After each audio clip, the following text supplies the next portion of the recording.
Not that cold either. So here's my boys. Actually, this is Gobbles here. Hi, Gobbles. He'll be nice, yes? You're a nice boy. Now, when male turkeys go at each other, they typically will grab on the back of these bumps along the head or the wattle in the front. That's often the turkey's vulnerable points. But this is my tom here, and as you can see, I'm able to handle my tom, and he doesn't mind. That's his ear, not his eye, just to let you know if people can't tell the difference. This one here is a female, and she's all nice and bundled up. Hello. Hi. Hi, baby. It's Mama. Yes, it's Mama. It's okay. Now, grooming is a very intimate type of bird gesture. Anytime that you just, gently comb through their feathers, they like it. They like that extra touch. I don't know if you can see her eyes. Usually with turkeys, just like any bird, can I see you? Come on. They always watch with their eyes, and they'll always have contact with your eyes. Look at Mama. Here. It's okay, right? Oh, you flip sides, huh? You don't want to have anything to do with this one right here. Is the one that's been having issues. He decided he wanted to bite Mama. You don't do that. No, you don't bite Mama. This one here is another female, and she is quite content. It is a little breezy. Hello, baby. Hi. You see? Now, oh, did I tickle you? I'm sorry. I didn't mean to tickle. I give you tickles. I'm sorry, baby. It's your boop. It's a good baby. Now, it's not uncommon for a bird that has a beak like that to want to peck you. Very sensitive in any species. Don't matter what kind of poultry. They have sensory feeling, and they will test surfaces usually. See, it's a Loper Scout. He's fluffing up, or excuse me, she's fluffing up a little bit. Is you fluffing up by a little? You look like you had a little bit of a bite, huh? Did you get in trouble with somebody? This one right here, when I pet him, although, like I said, oh wow, would you look at those feathers? You can really see the coloring. Hang on a second, I'm adjusting my hat with the light.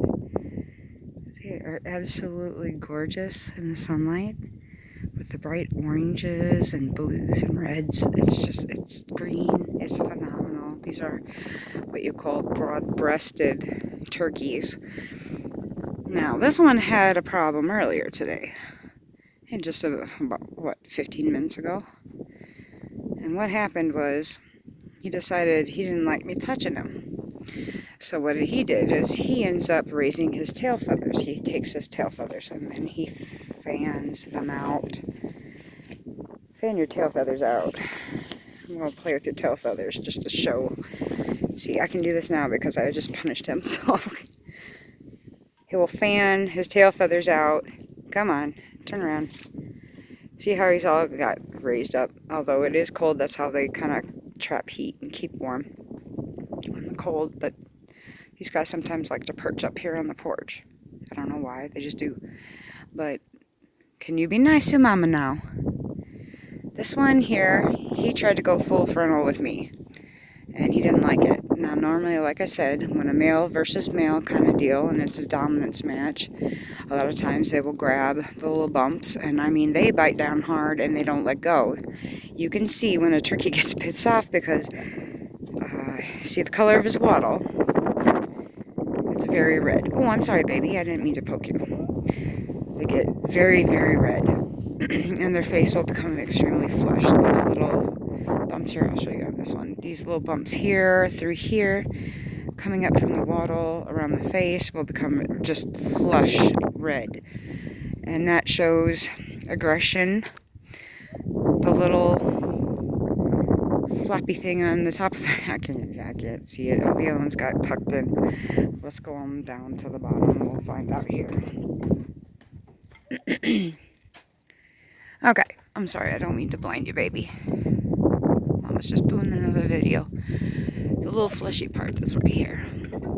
The little flubby thing that it looks like a little nipple you want to play with, and it's just weird because you don't know how to feel when you play with it. That will flush as well. Now you see, according to my hand, exactly how big their beaks are, and trust me, they can do a nasty bite. Turkeys are known for doing some pretty bad damage. But when that happens and you have one, like this particular one here, sorry, I can't see it, he's tucked in, he learned his lesson already. Maybe I can use the other one. Can I use you as an example? What I usually do when they puff up, which I was hoping to catch on camera because I thought he was going to do it again, but he learned his lesson.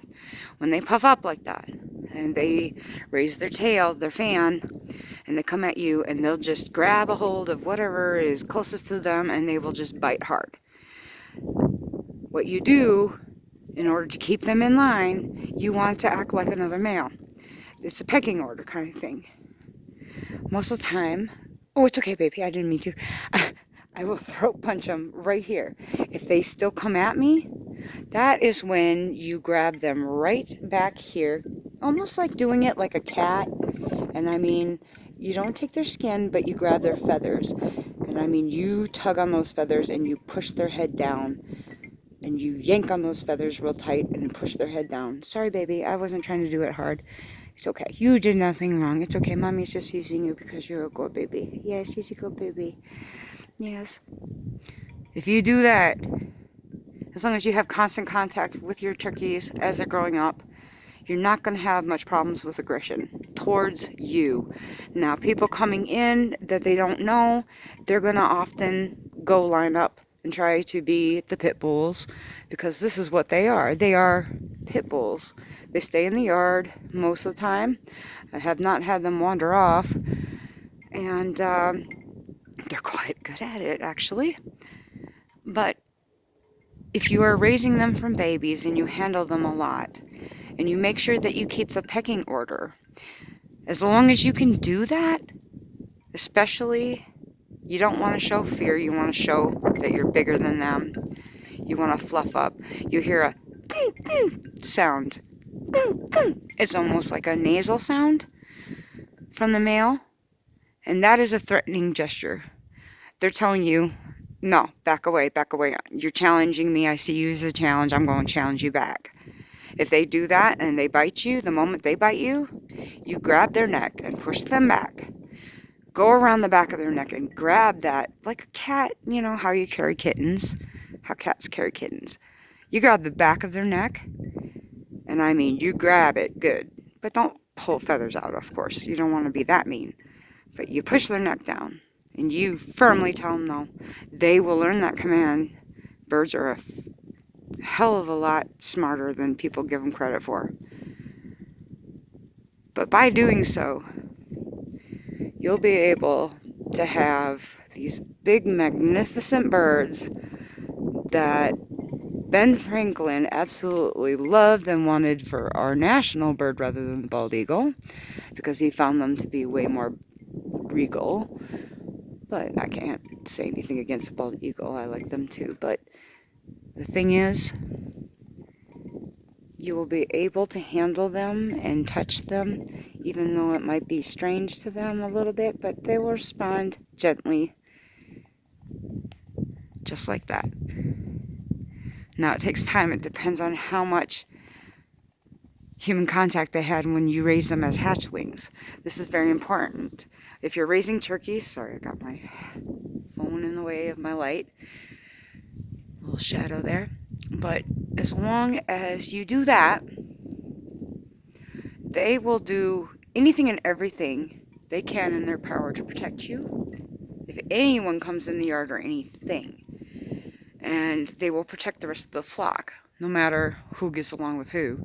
They will constantly do that. This is their territory. You are their mother. Don't matter if you're a man or a woman, you're mother. And mother lays down the law. And your little thing is like flopping all over the place there, dear. They're getting the winter feathers in. You see that? She's getting her winter feathers. It goes usually all the way up the back of the females. neck like that. The males are not quite as thick. They get the little mohawk, but the males remain kind of naked, but it's not to worry. They still have some. But anyways, that's a little lesson. Like I said, use caution with this advice. Make sure that you handle your turkeys when they're little if you plan on keeping them around. I have not had problems with them beating up on any of the other poultry, including chickens and ducks. So, pecking order, you need to be top dog or top bird at this point, and make sure that they know who's in charge. And I just did that. And I am a small person. I'm not tall, but I threw my hood up. Hats work too. Anything to be imposing. Get your point just get your point straight. They'll get the message. And believe me, he cowered down. When I pushed him down, I grabbed the back of his neck after the throat punch. Not real hard, but enough. When he lunged, I grabbed the back of his neck, and I grabbed it and told him no. And that's all I said. It was no, no. And I pushed his neck down as I had a hold of the scruff of his neck. He immediately sat down. His fan became unfanned and was done. Battle over. So, there's some advice. Don't do this, kids, as some kind of challenge or anything like that. You don't want to do that because turkeys are known to be aggressive. This is to educate other people who may want or may have turkeys coming of age. These are not quite a year old yet, but you want to establish dominance before they become a year old. You're better off that way.